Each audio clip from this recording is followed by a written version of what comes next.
Assalamualaikum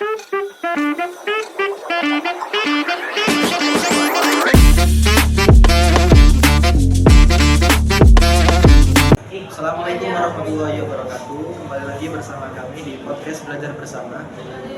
Kali ini kita akan membahas sedikit tentang landasan pendidikan, yaitu landasan sosiologis. Bersama dua narasumber kita, ada Kak Nabila dari semester 1 UIN Kyai Haji Ahmad Siddiq Jember. Juga ada Kak Vicky dari semester 3 Universitas Kyai Haji Ahmad Siddiq Jember. Oke, jadi Nabila ini adalah seorang yang dulunya itu introvert, tapi seiring berjalannya waktu, mereka berdua ini bisa menjadi seseorang yang berani mengutarakan pendapatnya. Kalau boleh tahu nih, bagaimana sih awal kalian bertemu, awal kalian kenal, mulai kelas berapa? Kita kenalnya sudah mulai dari sejak SMA ya Mbak. Dari akrabnya itu dari kelas 2 SMA, Mbaknya kelas 3. Awal melihat Nabila tuh kayak, kok awal tahu Nabila itu udah dari kelas 1 SMA, cuma kok diem terus gitu, nggak pernah bisa bergaul sama teman sekelasnya, teman sebayanya. Jadi tapi awal aku nanya kamu tuh kelas 2 ya, kelas 2 SMA, jadi udah mulai berani nanya-nanya. Ternyata tuh anaknya tuh have fun, cuma nggak bisa buat bersosialisasi aja sama temen-temennya gitu. Oke, untuk Kak Nabila ya, apa sih, bagaimana sih cara Nabila atau proses Nabila dalam mengubah karakter Nabila hingga menjadi sosok yang saat ini kamu lihat? Awalnya aku kan introvert ya. Nah, dari kelas 2 SMA, aku mulai belajar untuk berorganisasi, mengikuti semua kegiatan dengan aktif, dan mulai terbuka lah ya. Itu pun karena mendapat semangat dari teman dan motivasi guru beserta keluarga, akhirnya aku menemukan jati diri aku yang lebih baik dari kemarin, Nabila yang tidak introvert lagi. Jadi apa faktor pendorong Nabila dan juga motivasi apa yang bikin Nabila harus berubah jati diri Nabila yang dulu dan saat, dan siapa sih yang paling berperan dalam proses Nabila? Faktor yang membuat aku ingin berubah adalah aku mulai berpikir sekarang dunia sudah semakin maju. Masa aku terus-terusan jadi anak yang introvert? Kan nggak mungkin. Aku harus berubah nih, nggak mungkin aku kayak gini terus. Ini juga berkat teman-teman saya, terutama Mbak Vicky, terus motivasi guru dan dorongan dari orang tua waktu SMA. Oke, sekarang kita beralih nih ke Kak Vicky. Pada Kak Vicky, apa sih yang membuat seorang Vicky tertarik untuk membantu Nabila berubah dalam prosesnya dari introvert menjadi seorang yang sekarang Menurut aku pribadi ya, sebagai seorang mahasiswa itu nggak bisa mengembangkan jati dirinya kalau dia itu belum bisa bersosialisasi di tempat umum sih. Jadi ya ini kan hidup dalam bermasyarakat.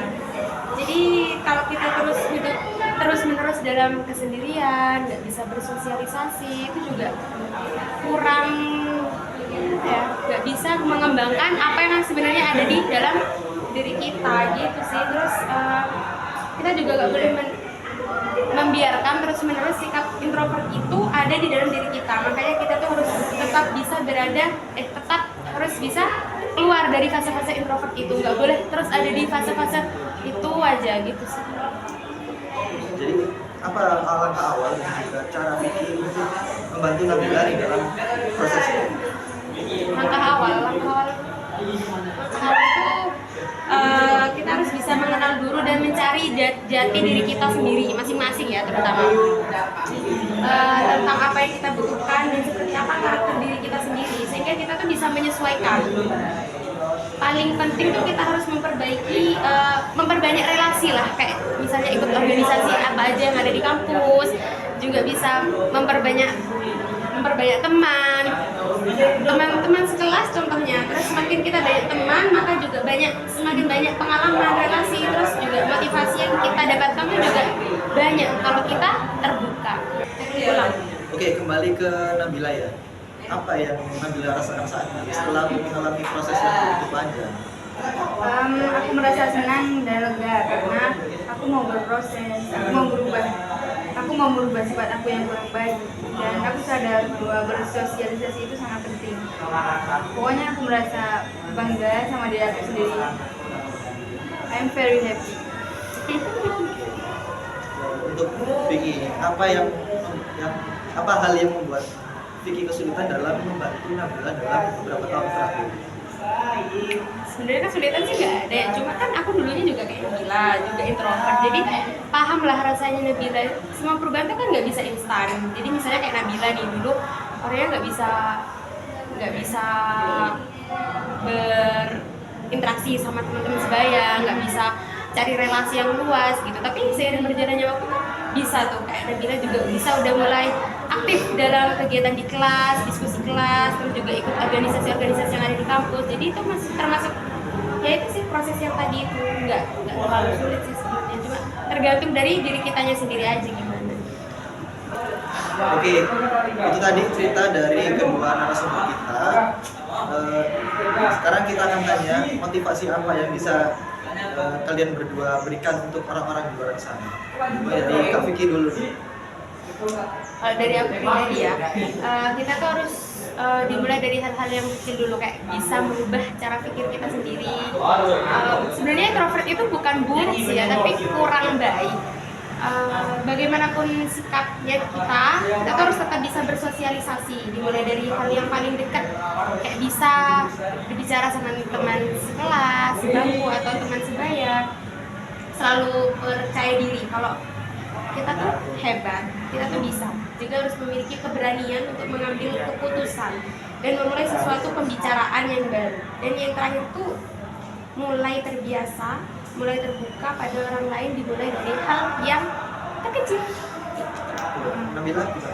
Nah, pokoknya buat anak-anak yang introvert lah ya, kalian jangan malu-malu, jangan malas-malas untuk bersosialisasi lah pokoknya.